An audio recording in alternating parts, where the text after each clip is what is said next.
இனி வீட்லயே பானிபூரி செய்யலாம் எல்லாரும். ஆச்சி பானிபூரி கிட்.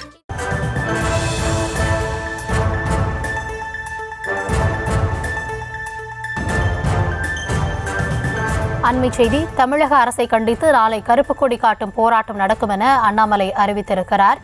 குடிநீரை கோட்டை விட்டார், குடிகாரர் ஆக்கிவிட்டார் என அண்ணாமலை தன்னுடைய அந்த அறிவிப்பில் தெரிவித்திருக்கிறார். தமிழகத்தில் இன்று ஊழல் இல்லாத துறைகளே இல்லை என அடுக்கடுக்காக குற்றச்சாட்டுகளை தமிழக பாஜக தலைவர் அண்ணாமலை முன்வைத்திருக்கிறார். இது குறித்த விரிவான விவரங்களுக்காக இணைகிறார் எம்முடைய செய்தியாளர் லதா. தமிழக பாஜக தலைவர் அண்ணாமலை தரப்பில் கூறப்பட்டிருப்பது என விரிவான விவரங்களை வழங்கலாம். வணக்கம்.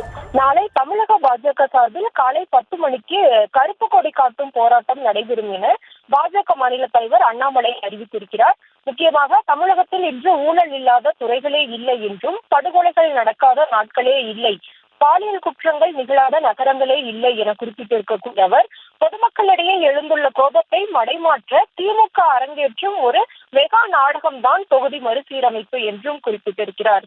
மேலும் குடிநீரை கோட்டை விட்டு தமிழக மக்களை குடிகாரர்களாக்கிய திமுக அரசை கண்டித்து நாளை காலை 10 மணிக்கு தமிழக பாஜகவின் கருப்பு கொடி காட்டும் போராட்டம் நடைபெறும் என்றும் தெரிவித்திருக்கிறார்.